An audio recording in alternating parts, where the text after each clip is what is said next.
Okay, we're going to give it one more minute. We have a small but mighty group today, so we'll just allow one more minute for anyone else to join us, and then we will get started.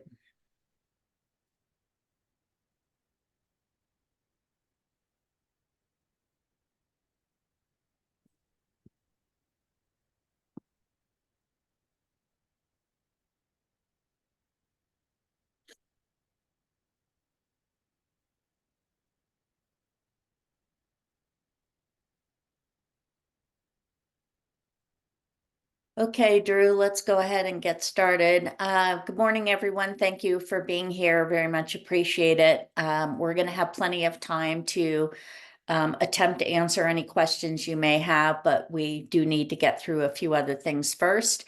As is always the case, we have a JI team, and you are all familiar with that team by now. And as always, these slides will be up on the JI page so that you can access those numbers at any time. Today's agenda. We are going to go through the CDEC slides, which came to us in early March, so some of them may be old news to you, but we need to go through them anyway. We're going to quickly review the JI UPK page because we are finding that a lot of people are not using that, and yet there is valuable information up there. We're going to talk about bonus opportunities. We're going to skip over the clarification of the provider agreement because that is specifically for private providers, not for school districts. But we will talk about placement of children with IEPs and 3-year-olds, and then we're going to get to your questions. So let's start the CDEC slides. So the topics for the CDEC slides are Universal Preschool Colorado Celebrations, 2024 enrollment timeline and pathways, pre-registration, DAA rounds, students with IEPs, income verification. The general education 3-year-olds is going to be pushed down to the end, and we're going to talk about the quality standards. So celebrations, actually, Ryan, the information on El Paso County specific is after this. So if you wouldn't mind, I'm going to let you take it from here and go through this and the El Paso County numbers, please.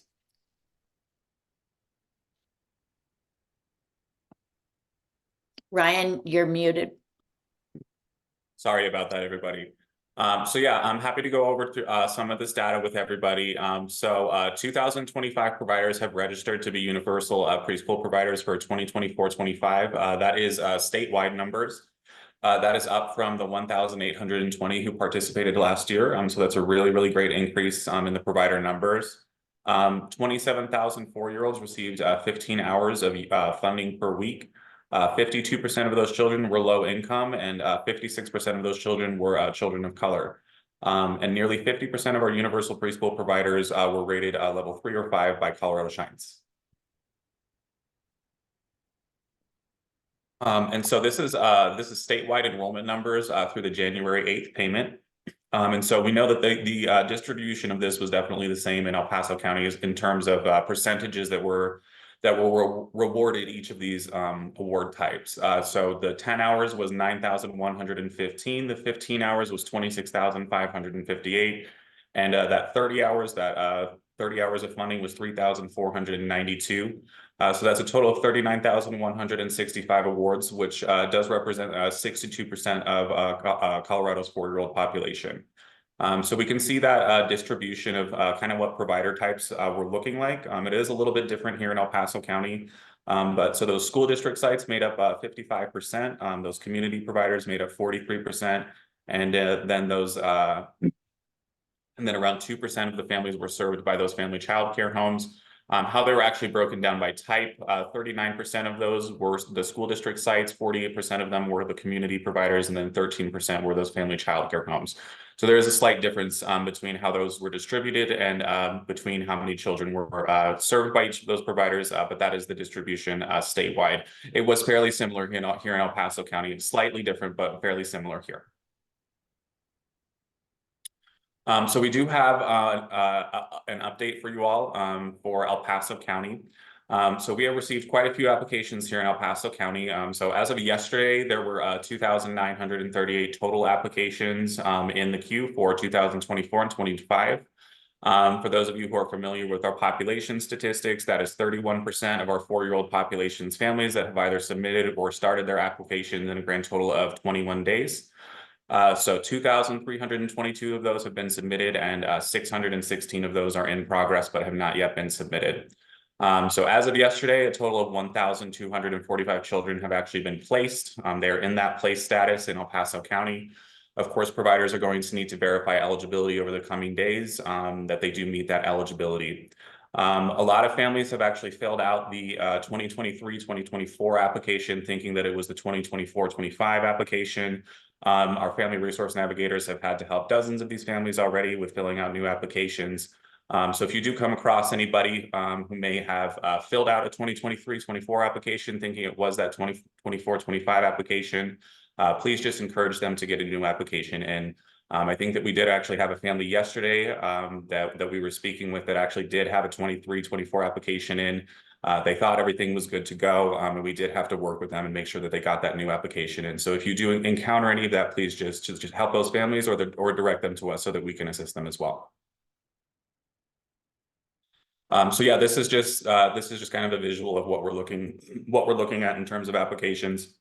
So in the first week, it was quite a bit. We were averaging around 100 a day. We're getting to a point where we're averaging between 50 and 75 a day. But we're definitely going to hit 3,000 total today, either today or tomorrow. So it's definitely a pretty significant upward trend. I think that this was substantially more applications than we had around this time last year. So this is what we're looking like. So this is just a very quick update as far as seat numbers and providers. So the seat capacity has just decreased slightly. So we're just a little bit under that 6,200 numbers in terms of seats, 6,173 seats. We did have one of our family childcare teachers who was going to be registered with us for year 2 move away. So we are actually at now a total of 200 programs. So here's the distribution of programs for year 2. 36% of the UPK providers in El Paso County are school district programs. 44% are center-based programs, and then we actually have a much higher percentage this year, which we're very happy about, of family childcare teachers at 20%. And then we do have 71 providers that do accept CCAP as a form of payment. They did announce, of course, that new bonus for providers who want to sign up as CCAP providers, and I do believe that Noreen will be speaking a little bit about that later as well.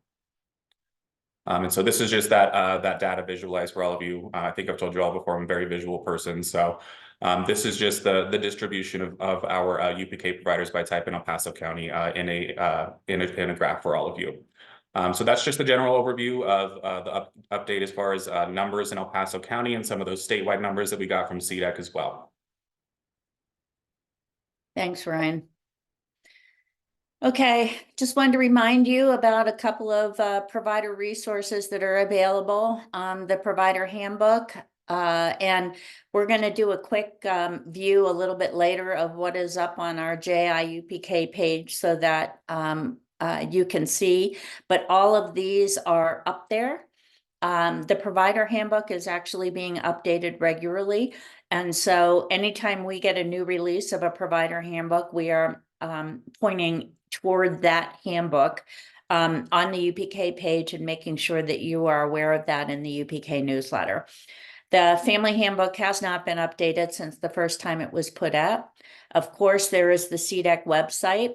Signing up for the Colorado Universal Preschool newsletter, as well as JI's newsletter, and there's an opportunity to contact the state using a short form to allow you to either ask questions or provide feedback. Next.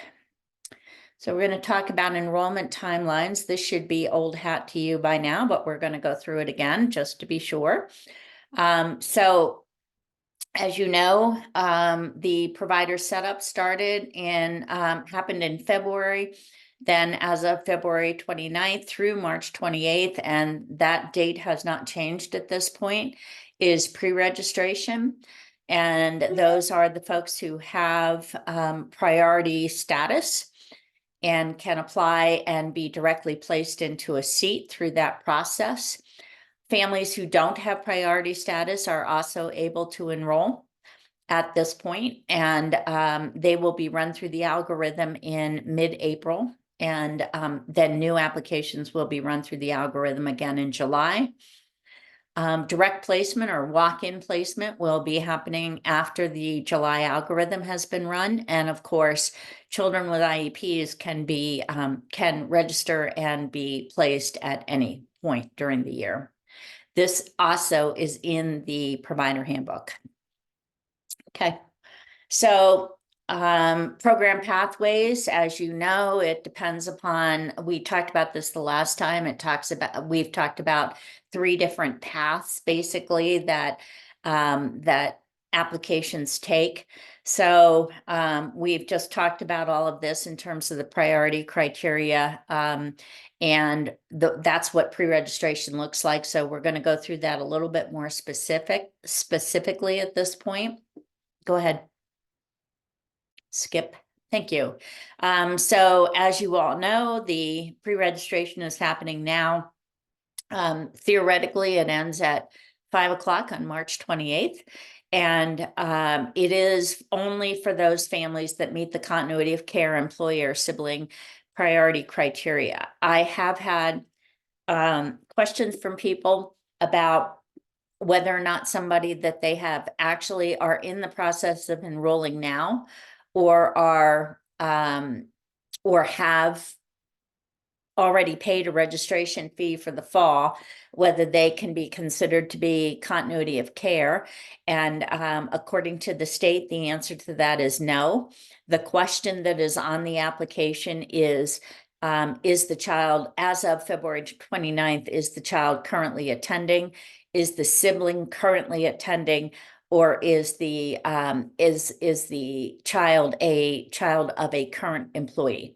So those are the interpretations, and would really appreciate it if you would not give priority or allow priority for families that don't meet that criteria. Next. If a child, so you were all able to send out a link to a family members to a particular program that where the child had priority. It was evidently news to the state that it was defaulting to 2324 in a lot of cases. The triage team up at the state is now looking into that, but as Ryan said, we have found that families think that they completed the application for 2425, and in fact, they did not. So we need to be really careful about that. I am instead suggesting that people use the upk.colorado.gov and not the link that was sent specifically to them. And then if they already had an application, they can still use that and sign into that. But there is a place there that specifically says start your 2425 application. And so you need to be able to click on that and start the application. You can still use the link, but the parent needs to be really, really careful that they are doing their application in the 2425 system. Next. So applications are supposed to be, originally were supposed to be sent through to you daily. That is not happening. We do know that. And in fact, some people are thinking that it's only going through weekly. So if a family has applied to you and told you that they applied to you and has not shown up, you might want to give it a few days before. Now, as we get closer to March 28th, then that's a whole nother thing. But right now, you might want to give it a few days before contacting us and saying, geez, we haven't seen this application yet. If you don't know when the family applied, then please feel free to reach out to us, because the sooner we can troubleshoot it, the better.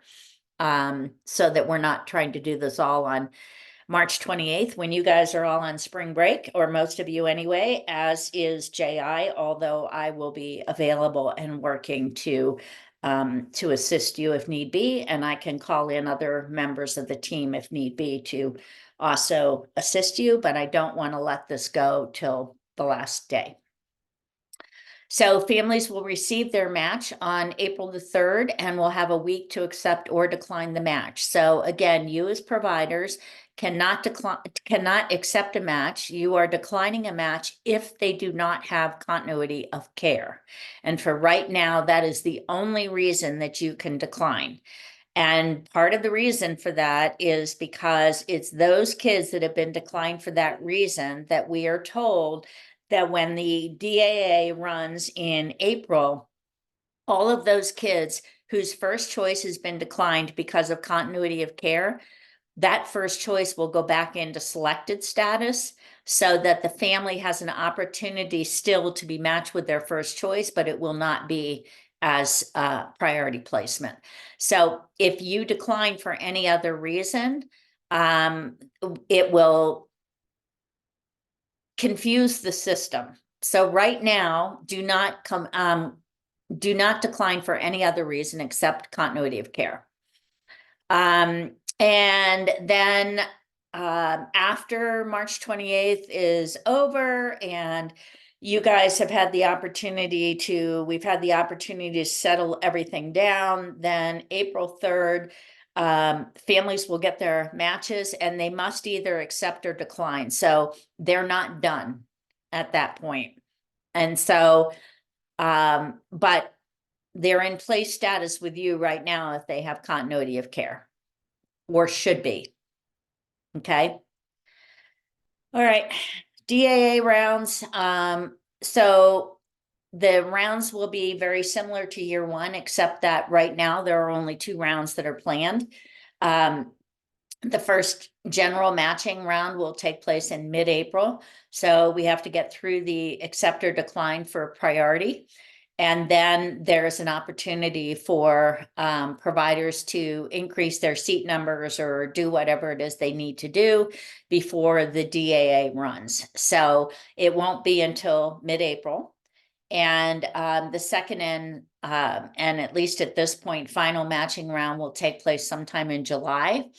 Then and then after that, we go to walk-in status, and that will be closer to the 1st of August. Okay. So students with IEPs, and we're going to talk about this a little bit more later. So actually, why don't we skip over this? I think I'd rather use the one that I did. Okay, income verification. So for year 2, families will have to upload proof of income documents if they want to qualify for additional funding. And if they do not wish to qualify for additional funding, then no documents are required. Okay. All right, quality standards are being proposed in 3 areas: instructional practice, healthy development, and family and community engagement. Go ahead. And there is going to be a resource bank stood up for providers that has information in all 3 of these areas, including vetted and approved curriculum assessments and screeners, best practice in each one of these areas, and aligned training and professional development resources. I don't know how the quality standards will differ, if at all, for school districts. That has not been made clear yet, but the quality standards are definitely going to be in place for private providers. Several of them have been pushed back to implementation in 2025. Some are still in line for implementation for 2024. And I will say that the red line quality standards, as well as a clean copy that has been proposed to Lisa Roy to be accepted, is the link to that is on our UPK page. Okay. So this is the information about the timelines and updates on the quality standards. And the next public rulemaking hearing is on March 28th. And again, the link to this this page is up on our UPK page. All right, so UPK page, it can be found at jointinitiatives.org/UPK. Up there are roundtable recordings and the slide decks. All of our UPK newsletters are up there. The provider and family guides, the latest versions are up there. The links to all of the CDEC communications are up there. Links to the RAC information. And any of the most recent information on UPK and contact information for us, as well as other places where you may need to get in touch with people. It is all up on this page, and Angela McGibbon is very responsive to getting stuff up as quickly as possible. So if we've got it, it's generally up within 24 hours at the latest. Sometimes it's same day. So and then we try to update you in the newsletter as in terms of what is new on the UPK page. So I strongly urge you all, if you have not already done so, to bookmark this page and go back and look at it. So in many cases, whatever question you may have is actually answered on that page. We are more than happy to answer your questions directly if you need them. But if you're looking for something at 10 o'clock at night, I'm sorry, and that's where you can go, because generally most of those answers are up there. Okay, next. So we talked about the fact that there's several bonus and grant opportunities that have been announced. We cannot really help you with information on this. If you have any questions about this, you should contact Metrics IQ and ask them. There is a one-time incentive opportunity for UPK providers to join the CCAP program. There is a one-time bonus awarded to UPK providers who have maintained or increased their license capacity to serve infants and toddlers. And Metrics IQ supposedly on the 15th, sent applications via email to providers who are eligible to apply for the spring stabilization or new provider success grants. So just want you to know that those are all out there if you are eligible for any of them. And if you do not have the information that you need, please open up a ticket with Metrics IQ at coupk payments@metricsiq.com and let them answer your questions for you. Don't need this one for school districts. Thank you. All right, let's go to children with IEPs. So let's talk this through here. And if some of you know more than what I have up here, I would request that you unmute yourself and add to this so that if some of your peers don't have the same information that you do or that we do, that we get as much complete information in here as we can. So what I believe I have been told is that AUs, administrative units, i.e., I think all of you on here are your own school districts are your own AUs. Brandy High from Pikes Peak BOCES, which is the AU for several of the rural districts here. So you are supposed to be submitting a list of children with the IEPs to the state. So these are the ones that are known to you. And Lori, I am looking at you nodding, so I'm glad to see I got that right. I do not know where you are submitting this. I did talk with someone from District 12 yesterday, and he said something about a pink folder and a blue folder or something that you're supposed to be submitting names in, okay? And then families with children with IEPs, excuse me, I'm so sorry. Families with children with IEPs must submit an application in the UPK system. And that is both 3 and 4-year-olds, okay? And then supposedly once the family puts an IEP in there, then they should not be able to choose a location for their child. We have seen some where families have put the IEP in there and they have chosen locations. And they're not school district locations. They're places other than that that they want to go. And so that's not quite working the way we were told it was supposed to, but in general, that's what's supposed to happen. And then what's supposed to happen is that the state takes your list that comes out of those folders and they run a match against the UPK applications that are in the system. And they send the application to you for direct placement. Okay. And you put them into the seats that you have set aside for children with IEPs. Okay.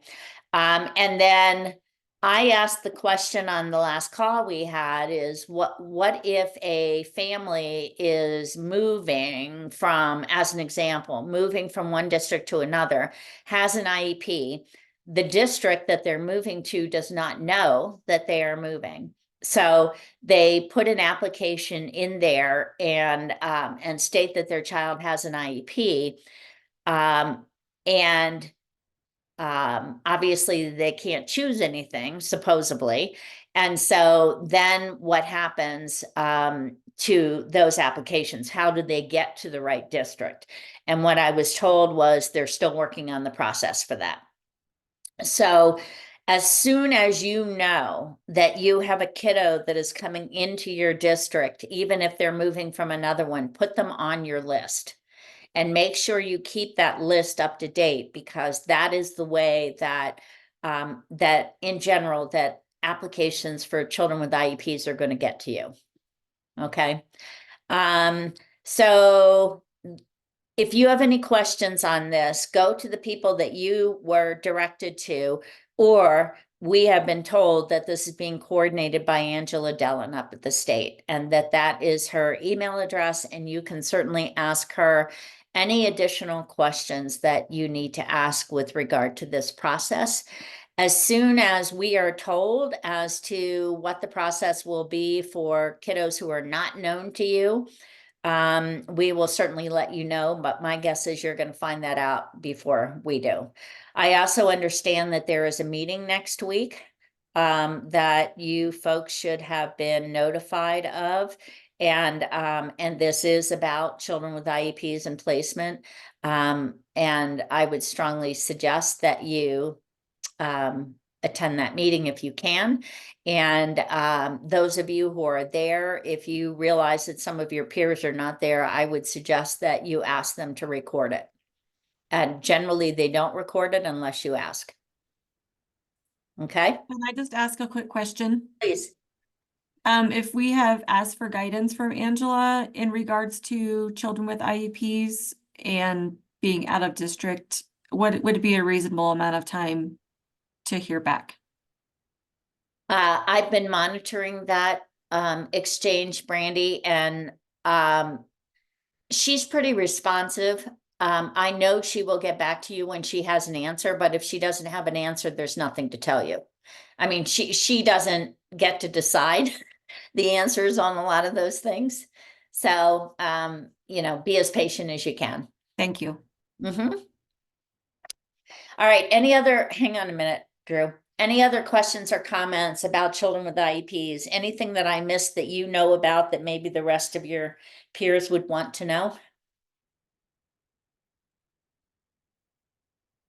Okay, let's move on then.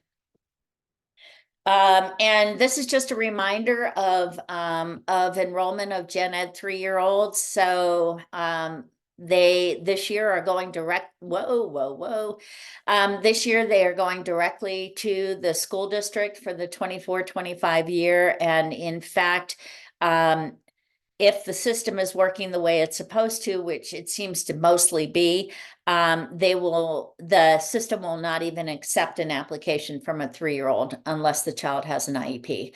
So they will be deemed ineligible for UPK.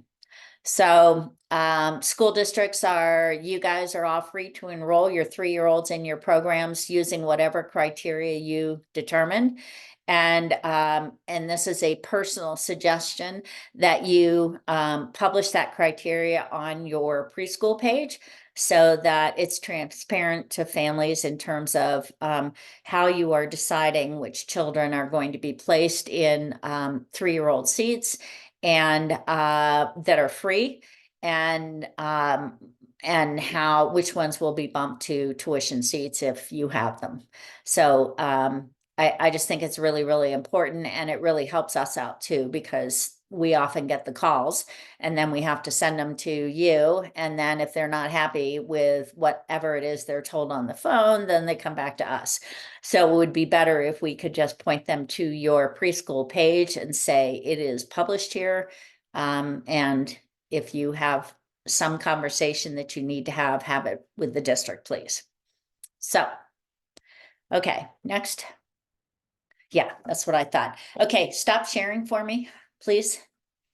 Drew. Okay, let's stop.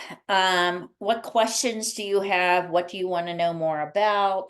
What's frustrating you right now? Because part of what we're supposed to be doing with these roundtables is collecting your questions and submitting them to the state. And so we take lots and lots of notes, and we also, as you know, record this. And then when I do our monthly report, I list in there the things that are of concern. So fire away.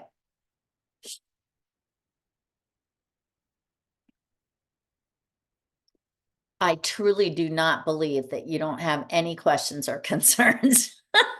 Brandy? I don't mind sharing. I literally got access to the spreadsheet at like 3:45 yesterday afternoon that we're supposed to be using to, that was due at 5. So, that's definitely a concern of mine in moving forward. Timely, communication and everything with deadlines is, we all have, I wear multiple hats. I don't know if everyone else does, but I cannot just stop what I'm doing to do that. Brandy, where did it come from? I can't think of his name. I'd have to look at the email. It's from CDEC, but yeah. Okay, well, when you find it, would you throw it in the chat for me? Yes. Please. Thank you. Stacy, you were going to unmute. Sorry, I was. We're talking about a student who has been attending our program through a UPK spot, and he just qualified for an IEP. So are you still able to unlock those 23-24 applications, or do you want me to go through Angie? You do need to go through Angie because the child has an IEP, but yes, we can unlock that. You'd be surprised what we can do with the 23-24 applications, except for kids with IEPs. And we're Okay. not allowed to do virtually anything with 24-25 right now.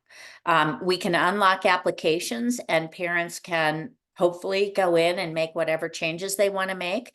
But I think that the system is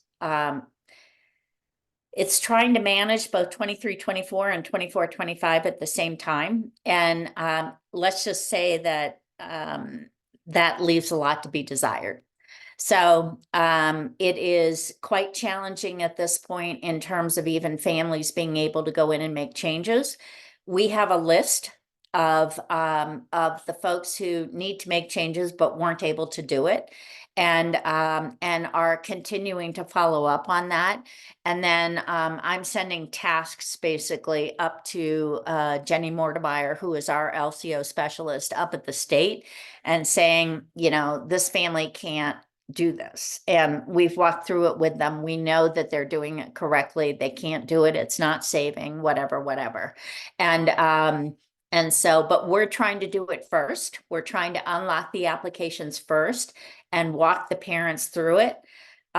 So that if it's an easy fix and we can help the parent do that, then that's what we're doing. That's where our Heather and Carla are spending most of their time on that right now, is just trying to help parents get through there. School districts, I want you to continue to send those to me. And if I get a list that I can't handle because there's too many, then I'll dole the work out. But I want your list coming to me, and here's the reason why. First of all, I've been able to come up with some fixes that are unique, that I'm now trying to get trying to train Heather and Carla on so that they can try them. But in addition to that, they're not supposed to be working next week, and I am. And so, so I want you to send them to me so that I can handle them before the 28th, if at all possible. Okay, so I apologize for the fact that, you know, you're used to us being able to do whatever we want with applications, and we still can with 23, 24, but we're not allowed with 24, 25. They're saying that it screws up the system in terms of checking for eligibility, as well as whether or not something actually takes, if you will.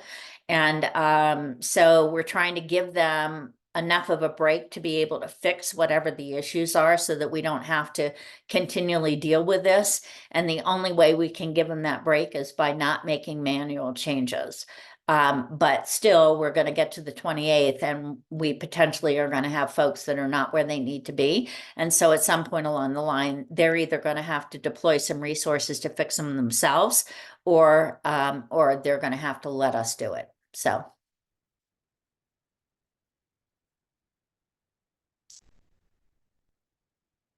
Other questions or comments at this point?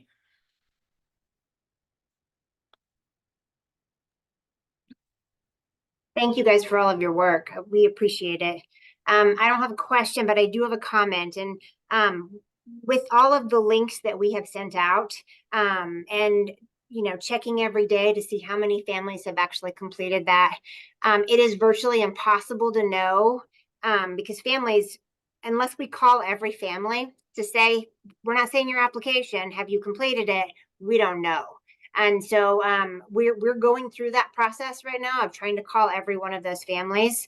But as we move forward, if you could just share the feedback that when we have 2 years running at once, as we open up for priority status next year, we've got to know that the link we send families is the right one, that it's going to open up the correct year, because we just simply don't have the manpower to be making all of these phone calls multiple times to follow up.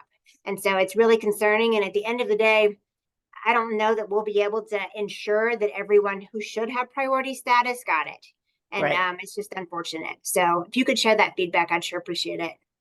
Yeah, happy to do that, Lori. And as I think a couple of other people on this call can tell you, I have received by site lists of kiddos who have not showed up yet. And I have gone through and I have looked them all up, and have said, this one didn't apply, this one didn't apply, this one didn't put continuity of care, this one, whatever. And so that as best as possible, we can catch those families that you were expecting, right? And I think I offered that to you yesterday in an email, and I stand by that. That if you have your folks, I need the program that they're supposed to be in, and the child's correct spelling of their name, so that I can look it up. And the bottom line also is, I'll get back to you if I can't find the application, and then you can give me additional information, or you can give me the parent's name at the same time that you send it to me, because that's the other way to look it up. But I'm happy to do it. And if I don't have time to do it, then it's going to go to either Heather or Carla to look everything up and send it to you. So it's not just me. But I don't want to wait until the 28th, and I want to help you. I want to support you. We want to support you in getting your priority kids where they're supposed to go, right? So don't hesitate. I made that offer and I stand by it. Same for anybody else who wants that kind of help. Send it. but please send it with the appropriate level of information so we can actually accurately and quickly look up the child. Okay. Noreen, sorry, yeah. Noreen, with that, my majority of my returning families are students with IEPs, so I can't see if they've completed their applications yet or not. Can you look those kiddos up and let me know so I can tell the family they still need to do it? Yeah, Wonderful. and Thank you. and divide it out between gen ed kiddos and IEP kiddos for me. Okay, Okay. thank you. Yeah. Yeah, just send the information. I mean, we've got a lot on our plate right now, but this is why we're here. And so if you need the help, send it. All right, what other, and yes, Lori, it's on the list around the frustration with the link. And I do think it's kind of interesting that this was actually brought up in an LCO meeting 2 weeks ago by another LCO. And somehow or another that didn't get heard until, you know, we were on a Southeast call with Jenny and started talking about the link going to the 23-24, and then she started asking for examples so that they could send it to the triage team. So yeah, we wasted 2 weeks in getting that fixed, and that's a little bit frustrating, but they've got a lot on their plate up there too. So So I guess I have another question. I don't know Sure. if anybody else has received this yet. So the first upload round for IEPs, right? They extended that until 3/20. Then in their guidance, it says either today or tomorrow, they will transfer the files into the system, and that upload will populate a reference table with AU placements for each child in the template. So I guess my question is, are the applications actually coming into Bridge Care? Like we can look on our UPK site and see them there? Or is this something we have to go into the admin side and get a report? Or where is this template reference table going to be? Where do we find it? Do any of the rest of you have any input for Stacy at this point? Okay, submit an email to Angela Dellin and ask her the question. Okay, and Stacy, you might want to consider you know, copying some of your peers on that email so that she responds to everybody as to what Sure. the situation is supposed to be. And by the way, I would love it if you would copy me on it. You can blind copy me or not, but I'm trying to get my arms around this, because what the state does not understand is when we hold things like this, you guys ask those kinds of questions and we don't even know that it's a question because we don't have enough information to be able to help you, right? So the people who are not on this call, if they have the same question, then it's like, I don't know. And that just wastes time. So it's better if we understand what is happening and can answer your questions. So any help that you can provide in expanding our knowledge is good for everybody. So, and I'm going to try and crash that meeting on the 20th. I have a link for it. Is it 11 o'clock? Can you guys confirm that? On the 25th? Oh, I wanna 25th. say it's at- I want to say it's at 1. Let me look at my calendar. It's Okay. at 1 to 2. Okay. 1 Okay, to great. 2, yeah. Thank you.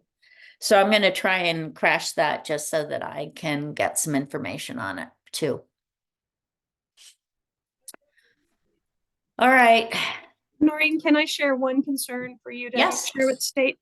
I'm really concerned with only having the 2 matching rounds and the timing, especially of that second one being sometime July.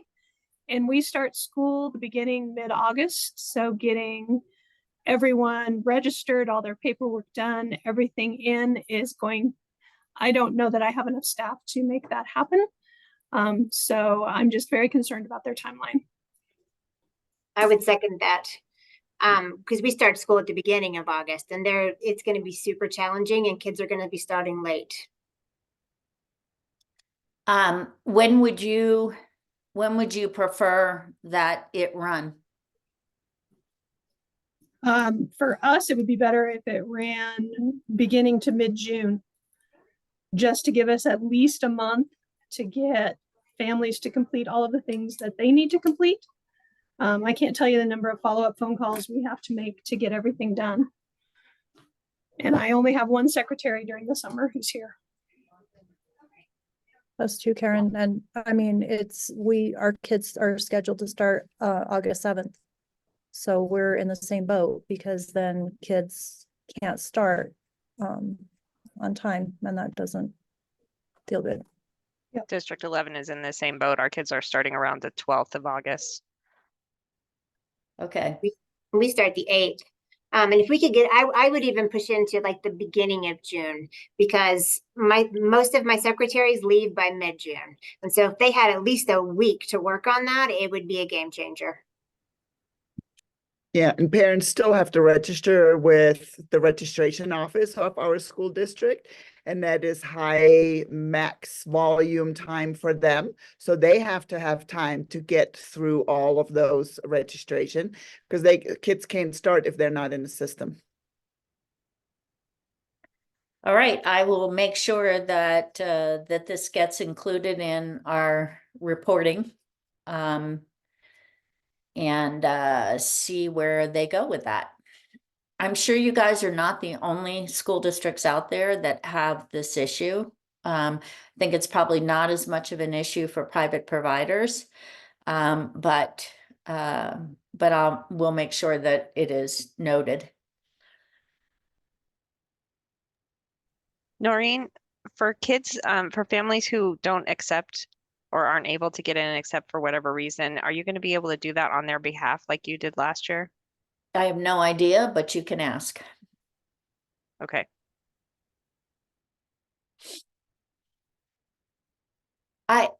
Truthfully, I believe what is going to happen here is that they're going to find that the need for manual support is much greater than they thought it was going to be. And one of their roles, or one of their stated goals this year, was to try to keep LCOs from having to make as many manual changes as we did in year one, because it means we're not doing anything else. So we're not supporting providers in meeting quality standards and all of those other things that is part of an LCO's job. And so they're trying to get away from that. And I think eventually they will, but I don't think they're going to be able to do that in year two. There have been some things that have been improved, such as 3-year-olds can't apply through the UPK system anymore, which is a game changer for us, because 3-year-olds who chose every school district under the sun to be considered when they can only go to one, right? Or don't even know who their home school district is, or were able to choose 4-year-old private providers. We spent a tremendous amount of time on that. And so that is no longer an issue, which is a big deal for us. But so they have made some changes that are going to make this a little bit easier. But the bottom line is that they really are trying to identify the issues and fix them systemically, rather than forcing LCOs to have to go in and support individually. And so, that's a great idea. So we'll see where that goes. But I do think at some point they're going to have to loosen up and say, yeah, go ahead and fix it, because they can't do it. We wholeheartedly agree. Thank you. Yep. Anything else? Okay, so let me reiterate again. I'm not kidding when I say, if you have a list of kids that you are not seeing in place position that you expected to see, send them our way. Send them to me. And then I'm going to dole out the work from there, depending upon what Heather and Carla have going on and what I have going on. Okay. And any communication that you have next week, I want you to send to me. My other friends are supposed to be off next week. And if they're working, then they're getting time and a half comp later. And it's just too busy right now for that to happen. And so I would rather take care of it next week than pull them in unless I have to. Okay. So send them to me and let me pull people in if we need to. Okay. All right. Any other questions or comments? You're all quite welcome. That's why we're here. We are priding ourselves on offering the best customer service of any LCO in the state. And we're sure as heck trying to do that. And, you know, I've set a precedent with District 49 now that if they don't hear from me within a day, then they ask if I'm okay. So that's a little scary, but We're just so used to you being right on it, Noreen. I know, and I appreciate that. And by the way, just so you guys know, the first week in April, I'm going to be in Los Angeles officiating a bicycle race. I will be on my computer because I'm pushing paper for that event. So I will assist as necessary, but mostly I'm going to be directing traffic to make absolutely sure that everything that needs to be done is done. And I'm going to send it to my friends who will have come back from a week off. Okay, if there's nothing else, thank you all for being here today, and please reach out if you need anything. Thank you.